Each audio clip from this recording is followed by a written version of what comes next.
دینی اور اسلامی ویڈیوز کو سننے کے لیے رحمانی چینل کو ضرور سبسکرائب کریں۔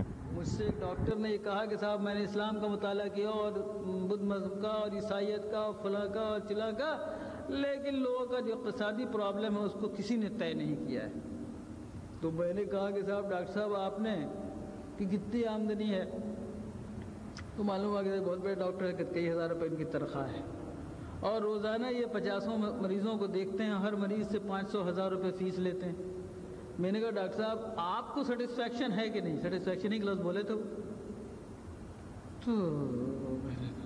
چپ ہو گئے ڈاکٹر صاحب۔ میں نے کہا ڈاکٹر صاحب اتنی بڑی کمائی کے بعد آپ بھی کماتے ہیں، آپ کی بیگم بھی کماتی ہیں، وہ بھی ڈاکٹر ہیں، آپ بھی ڈاکٹر ہیں، سیٹسفیکشن آپ کو نہیں ملی، یعنی لاکھوں روپے مہینہ کمانے کے بعد بھی، اور آپ کو اللہ نے کوئی اولاد بھی نہیں دی ہے، آپ کو اطمینان نہیں پیدا ہوا۔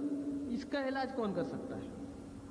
اس کا علاج مذہب کے پاس ہے، اس کا علاج اسلام کے پاس ہے کہ جد و جہد تو روزی کمانے کی خوب کرو، محنت تو خوب کرو، اسباب کا خوب استعمال کرو، مگر جو روزی اللہ دے دے اس روزی پر قانع ہو جاؤ اور راضی ہو جاؤ، اور مزید کی ہوس میں اپنے دل و دماغ کو خراب مت کرو۔ یہ بڑی بنیادی بات ہے دوستو۔ اگر یہ نہیں ہے تو دن اور رات تباہ رہو گے اور مرتے دم تک تباہ رہو گے۔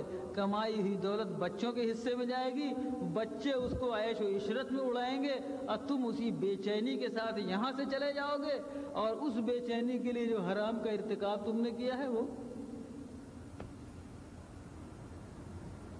یہ صورتحال پیدا ہوتی ہے صاحب۔ بس اللہ کے دیے ہوئے پر راضی رہنا یہ ایک بڑی بنیادی بات ہے۔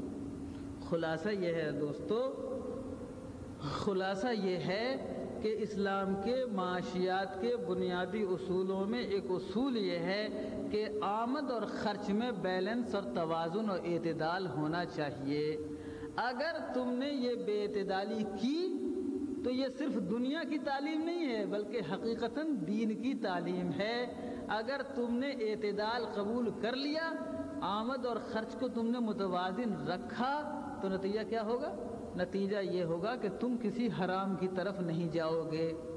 اب یہیں سے اس حدیث کو سمجھو جو تم نے کبھی کبھی سنا ہوگا علماء کی زبان سے، کاد الفقر ان یکون کفرا۔ کبھی کبھی فقر اور محتاجی کفر کو تک پہنچا دیتی ہے۔ لوگ اس کا مطلب سمجھتے ہیں کہ کسی کے پاس پیسہ نہ ہو تو غریبی کی وجہ سے وہ کافر ہو جاتا ہے۔ میں سمجھتا ہوں کہ یہ مطلب نہیں ہے۔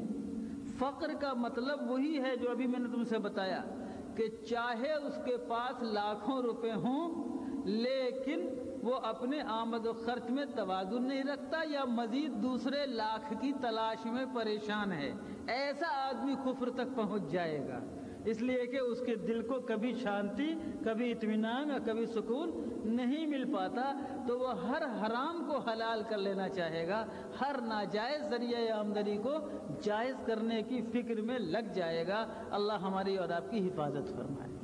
پس لوگوں، اور وہ غنی ہے۔ کون ہے غنی لوگوں؟ وہ آدمی غنی ہے جس آدمی کے پاس آمدنی تو تھوڑی ہے لیکن خرچ بھی اس کا کنٹرول ہے، بیلنس رکھتا ہے وہ آمد و خرچ میں، اور جائز کو چھوڑ کر ناجائز کی طلب نہیں کرتا، محنت کرتا ہے، محنت سے جو کماتا ہے اس کو حساب سے خرچ کرتا ہے، نہ بخالت کرتا ہے، نہ فضول خرچی اور اسراف بیجا کرتا ہے، اپنے کو کنٹرول میں رکھتا ہے۔ نتیجہ یہ ہے کہ اس کے سامنے کبھی یہ پرابلم نہیں آتا کہ کیا کریں اس دنیا میں، کیسے جئیں بغیر حرام، ادھر ادھر کوئی کیے ہوئے کچھ کام تو چلتا ہی نہیں، ناجائز آمدنی کی طرف جانا ہی پڑتا ہے۔ یہ کام کون کرے گا؟ ایک صاحب آئے حضور کے پاس، کہا یا رسول اللہ دعا کر دیجئے۔ بہت غریب آدمی تھے، 4-5 بکری تھی ان کے پاس، یہی سرمایہ تھا ان کے پاس۔ حضور نے کہا کیا دعا کر دیں؟ یا رسول اللہ دعا کر دیجئے کہ میں غنی ہو جاؤں۔ حضور نے فرمایا کہ بھائی یہ دعا مت کراؤ، یہ دعا مت کراؤ۔ میں رسول اللہ کر دیجئے دعا۔ کہا کہ نہیں بھائی، قلیل تؤدی شکرہ خیر من کثیر لا تؤدی حقہ۔ تھوڑا مال جس کا تو شکر ادا کرتا رہ، اس مال ڈھیر سارے مال سے بہتر ہے جس کا تو حق نہ ادا کر سکے۔ میں نے نہیں رسول اللہ دعا کر دیجئے۔ پھر سے بارہ آئے یا رسول اللہ دعا کر دیجئے. آپ نے اور کہا اب اس نے لالچ بھی دلائی کہ یا رسول اللہ اگر اللہ نے مجھے غنی کر دیا لَنَصَّدَّقَنَّ وَلَنَكُونَنَّ مِنَ الصَّالِحِينَ، تو میں خوب صدقے کروں گا، خوب لوگوں کو پیسے بانٹوں گا اور خوب نیک بن کے رہوں گا. حضور نے دعا فرما دیا. حضور کی دعا کاہے کو فیل ہو. چنانچہ ان کی بکریوں کی باڑھ جب آئی تو 5 سے 10، 10 سے 20، 20 سے 50 بڑھنا شروع ہوئی. بڑی برکت ہوئی. پہلا کام یہ ہوا کہ اب ان کو جماعت کے ساتھ مسجد میں نماز پڑھنے کا وقت نہیں ملتا. بکری کو دیکھیں گے نماز پڑھنے ہمیں، تو بھی کون سی جماعت؟ رسول اللہ کے پیچھے. اور کہاں کی؟ مسجد نبوی کی، جس کی ایک وقت کی نماز 50,000 نمازوں کے برابر ہے. جماعت چھوٹی اور بڑھی بکریاں، تو اب جمعہ بھی چھوٹا ان کا. حتی ملأ وادیا، ابن جوزی نے صفت الصفوہ میں لکھا یہاں تک کہ پورا میدان ان کی بکریوں کے ریوڑ سے بھر گیا. اب آیا حکم زکوٰۃ کا، تو حضور کے جو عامل تھے محصل وہ پہنچے وہاں وصول کرنے کہ بھیا زکوٰۃ دو، اتنی بکری پر اتنا زکوٰۃ لگنا ہے. زکوٰۃ؟ کیسی زکوٰۃ؟ ان ہی الا جزیہ، یہ ٹیکس لگ رہا ہے ہم پر، یہ جزیہ لگایا گیا کیا ہم لوگوں پر؟ خیر غرض یہ کہ جیسا کہ سرمایہ داروں کا قاعدہ ہے، انہوں نے خوب بیچارے عامل صاحب کی رگڑائی کی.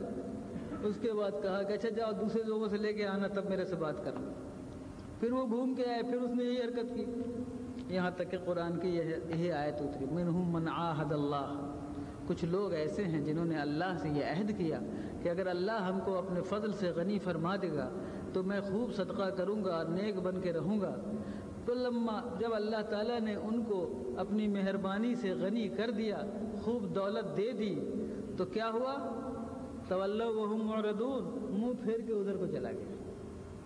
فَأَعْقَبَهُمْ نِفَاقًا فِي قُلُوبِهِمْ، تھا تو مخلص لیکن بعد کو اس کے دل میں دولت کی لالچ نے نفاق پیدا کر دیا. ہوا کیا یار؟ زیادہ سے زیادہ کی طلب اور اپنے فرائض سے غفلت پیدا ہو گئی. اللہ ایسی دولت سے ہماری آپ کی حفاظت فرمائے. ٹھیک ہے نا؟ چاہتے ہو ایسی دولت؟ نہیں نا؟ ایسی دولت نہیں چاہیے. اللہ دولت دے، اپنے فضل و کرم سے دے، حلال راستے سے دے، اور حلال جگہ پر خرچ کرنے کی توفیق عطا فرمائے. آمد اور صرف میں توازن رکھنے کی توفیق عطا فرمائے، اور اللہ ہوس سے حفاظت فرمائے اور قناعت کی دولت عطا فرمائے. اسلامی معاشیات کا یہ ایک بنیادی راز ہے. میں امید کرتا ہوں کہ آپ سب اس پر توجہ دیں گے. اللہ ہم کو اور آپ کو حق اور خیر کی توفیق عطا فرمائے.